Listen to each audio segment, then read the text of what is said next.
کیا کمی ہے ہماری زندگی میں؟ شاید توکل کی کمی ہے، قرآن پڑھنے کی کمی ہے، عبادات کی کمی ہے، حلال اور حرام کی پرواہ کرنے کی کمی ہے، نظروں کی حفاظت کرنے کی کمی ہے. ہماری زندگی میں کچھ کمی ہے جس کی وجہ سے ہم اللہ تعالیٰ کے اس اللہ تعالیٰ کے ناموں کی وجہ سے ہم we are not living to our fullest. ایک شخص اس کو 1000 دینار چاہیے تھے. وہ ایک شخص کے پاس گیا، اپنے جاننے والے کے پاس، اور کہا کہ مجھے 1000 دینار چاہیے. تو اس نے کہا کہ ٹھیک ہے میں تجھے دے دوں گا، بس تو ضامن ایک لے آ جو اس کی ضمانت دے اور گواہ لے آ، میں تمہیں دے دوں گا، مجھے پرابلم نہیں ہے. وہ شخص مسکین تھا، کوئی اس کے جاننے والا نہیں تھا، لیکن اللہ والا تھا وہ. اس نے کہا دیکھ میری بات سن، میرا ضامن بھی اللہ ہے اور میرا گواہ بھی اللہ ہے. میں اللہ کو گواہ بنا کے کہہ رہا ہوں کہ میں تمہیں واپس کروں گا. اس کو اس بندے کی تقوی پہ یقین آیا اور اس نے کہا کہ چلو میں دے دیتا ہوں، یہ اللہ کو گواہ بنا رہا ہے، اتنا بڑا جھوٹا تو نہیں ہوگا. اس نے دے دیا. اس نے کہا میں تجھے اللہ کے اس نام پہ تجھ پہ میں ٹرسٹ کرتا ہوں. یہ شخص پیسے لے کے اس نے کاروبار کرنا تھا، یہ چلا گیا. یہ جب کشتی پہ بیٹھا، سوار ہوا، دوسری طرف اترا، اپنا کام شام کیا، واپس آیا. جو دن اور جو مقرر وقت آیا ہوا تھا، جب وہ کشتی پہ آیا واپس، ایک سمندر کے پار یہ شخص تھا، تو جو لاسٹ کشتی تھی وہ نکل گئی.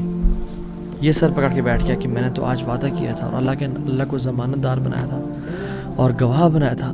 اب اگر میں آج اس تک مال نہیں پہنچاتا تو وہ کیا سوچے گا میرے بارے میں، اور اس کا تو ٹرسٹ اٹھ جائے گا، یعنی کہ میں نے اللہ کے نام پہ جھوٹ بولا اسے. تو آخری کشتی چلی گئی تھی. اس کے بعد تو کشتی نے اس دن جانا نہیں تھا. تو اس نے کیا کیا کہ یا اللہ میں نے تجھے ضمانت دار بنایا ہے اور تجھے میں نے گواہ بنایا ہے، تو تیرا کام ہے اس مال کو پہنچانا. اس نے ایک ووڈ لاگ لیا، اس میں سوراخ کیا، اس میں اس 1000 دینار، سبحان اللہ، 1 دینار از اے گولڈ کوائن. اور آپ ایک گولڈ کوائن کی آج آپ ورتھ لگا لیں، ان لیکس، ان ملینز. اس نے کیا کیا، اس کو اس ووڈ لاگ میں ڈالا، پرچی لکھی اور اس میں ڈال کے بسم اللہ پڑھ کے آگے بہا دیا. کیسا قادر ہے، کیسا قدیر ہے. اس نے اس ہواؤں کو رخ پھیر دیا اور وہ بندہ وہاں انتظار کر رہا تھا، اور اس کے بندے کے پاس وہ ووڈ لاگ پہنچا اور اس نے اس کو دیکھا. اس میں پرچی تھی اور پرچی نکالی اور اس کو کھول کے دیکھا کہ اس کے 1000 دینار تھے. وہ بڑا حیران ہوا کہ یہ مجھ تک کیسے پہنچے. خیر، یہ جو شخص تھا جس نے بیچے تھے، یہ اگلے دن دوبارہ جو سب سے پہلی کشتی ملی اس پہ روانہ ہوا اور اس بندے کے پاس پہنچا اور 1000 دینار لے کے الگ سے کہ پتہ نہیں وہ پہنچے نہیں پہنچے، میں اس کو اس کا حق تو دے دوں. اس نے کہا کہ یہ تمہاری امانت، معذرت تھوڑی تاخیر ہو گئی مجھ سے.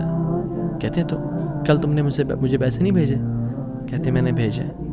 پھر اس نے کہا جس رب پہ تو نے توکل کیا ہے نا، جس رب کو تو نے ضمانت دار بنایا تھا، اس رب نے تیرا مال مجھ تک پہنچا دیا، مجھے اس مال کی ضرورت نہیں ہے. اللہ تعالیٰ کے نام جو مسلمان جانتا ہو کہ میرا رب میں یہ کوالٹیز ہیں، اور یہ تو صرف 3 ہیں اور ہزاروں ہیں اس کے علاوہ، وہ کیسے بات پریشان ہو سکتا ہے؟ وہ کیسے انزائٹیز اور پریشانی سے گزر سکتا ہے؟ اس کو پتہ ہے کہ میرا رب ہر چیز پر قادر ہے.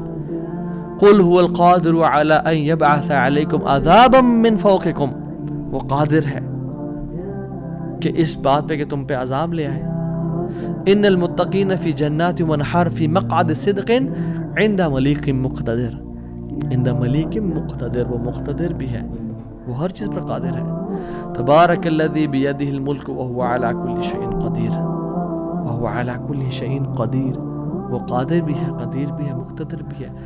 تو پریشانی کس بات کی ہے جب ہمارا رب ہے اور وہ ہر چیز کو کنٹرول کر سکتا ہے، اور ہم اگر اللہ والے بن جائیں تو پھر آپ یقین جانیں کوئی مسئلہ نہیں رہے گا. ہر پریشانی کو وہ آسانی میں ایسے بدل سکتا ہے. اس نے صرف کن کہنا وہ بدل جائے گا. انما امره اذا اراد شيئا ان يقول له كن فيكون. فسبحان الذي بيده ملكوت كل شيء وإليه ترجعون.